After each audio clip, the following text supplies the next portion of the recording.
I seem to be paying homage to quite a few ELT legends recently, and this little video is another one.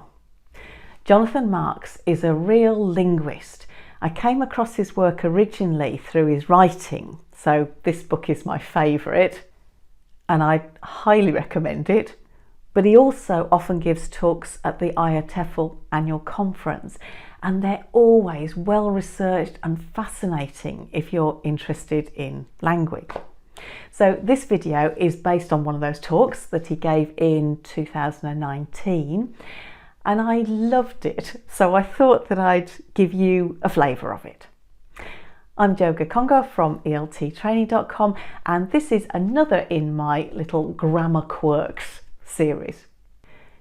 This time we're looking at the passive voice, and if you want to look at the rest of the series, then it's all there on my site, completely free.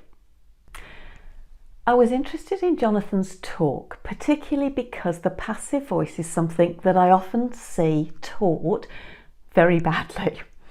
This is mainly because there's a really strong emphasis on the form, but not so much on the meaning. And learners go away with the impression that the active and the passive voice are just two ways of saying exactly the same thing, and they're not. So let's start by looking at the form. It goes like this. The active voice. The dog bit the man. The dog is the subject. Doing the biting, that comes first. Then we have the conjugated verb in the past simple in this case. And then we have the object, the unfortunate man who received the bite from the dog. And then we have the passive voice, the man was bitten by the dog. The object becomes the grammatical subject. We then have the auxiliary verb be or get, acting as a tense marker, so it's in the simple past here. And then we have the main lexical verb in its past participle form. And we can also add the doer of the action, the agent, in there with a by, if we choose to do so. So what I often see in classes is an explanation of this grammar ballet, followed by control practice exercises where the learners have to change active sentences into passive sentences. As I said before, with the implication that they're the same. This is usually as far as the passive goes in class, but this is actually where Jonathan's talk started from, and he went on to look at all sorts of quirks of this bit of language. I can't tell you all about all of them here, but here are a few that caught my attention and I thought you might like. So we've got short and long passives. So passives can be short without the inclusion of the agent, or they can be long including it. What's interesting though is that we often say that the passive is used when we don't know or we don't care or it's obvious who the agent is.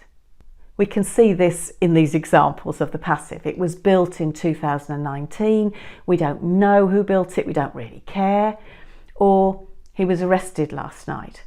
Only the police arrest people, so the agent is obvious. So the short passive is used to draw attention away from the agent. Fair enough. But what about the long passive? It was built by John.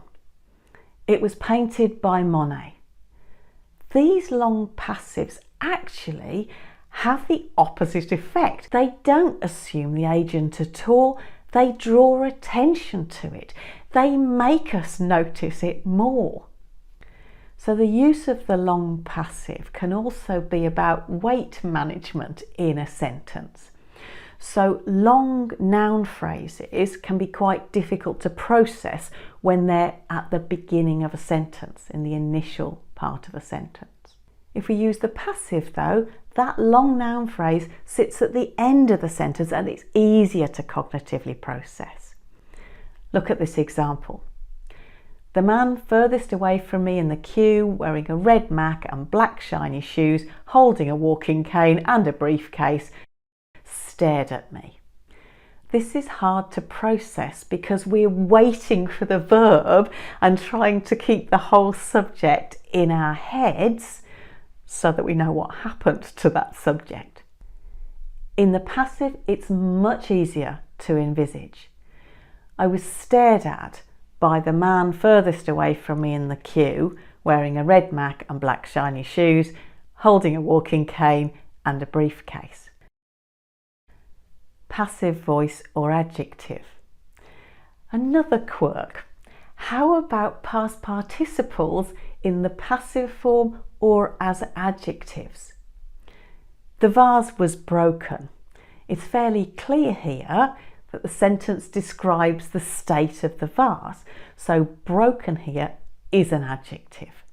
But how about the vase was broken by the boy dropping it? Now there's definitely an action going on, so it's a passive form.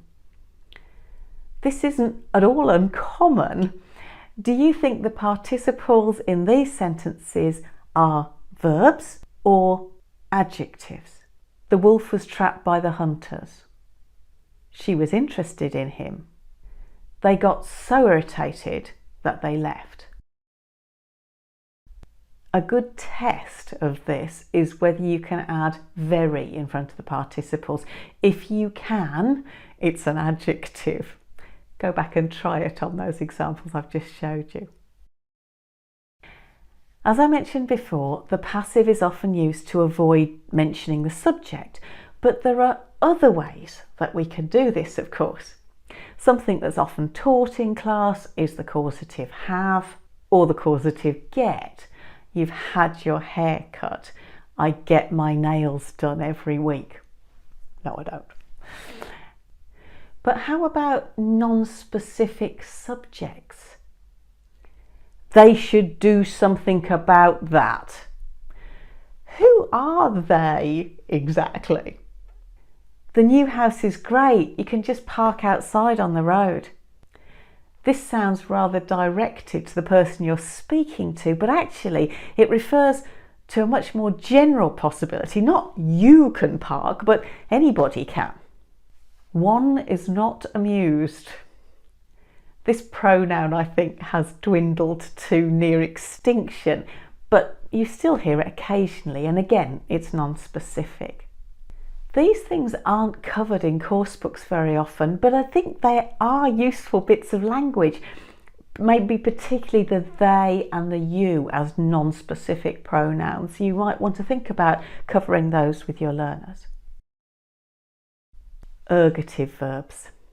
Another interesting quirk when not mentioning the subject is the use of ergative verbs. What's an ergative verb, I hear you ask? I thought you'd like that. It's a verb that can be intransitive or transitive, okay, but here's the trick, where the subject of the intransitive verb is the same as the object of the transitive verb. Let me give you an example to make that clearer. So open is an ergative verb because you can say she opened the door. The door is the object here, but you can also say the door opened. Now the door is the subject of this active voice sentence. The verb form is still the same, but the agent isn't at all clear in that second sentence. Who opened the door? The verb break is another good example. Which of these do you think you would be more likely to say? One of your wine glasses broke while I was washing up. Or, I broke one of your wine glasses while I was washing up. Conversion problems. One final thought for you on the subject. Practice activities for the passive often revolve around converting active sentences into the passive voice and maybe back again. She painted the room was painted. Now we know that not all active sentences do this. What happens with this sentence? The Minister for Education resigned. It's intransitive. We can't make it passive because there is no object there. This is pretty standard stuff. But what about passive sentences that aren't usually converted back the other way? I was born. Have you ever heard anyone saying that their mother bore them? They got married. Not usually that the celebrant married them.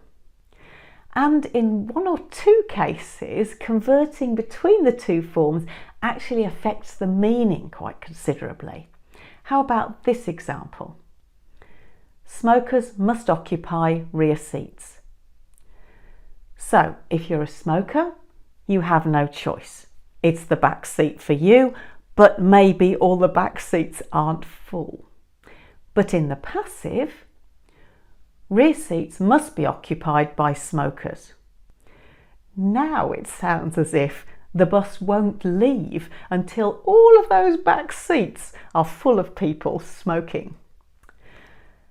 Okay, well, that's about it for today. I hope that's tickled your linguistic fancy a little bit and that you enjoyed it.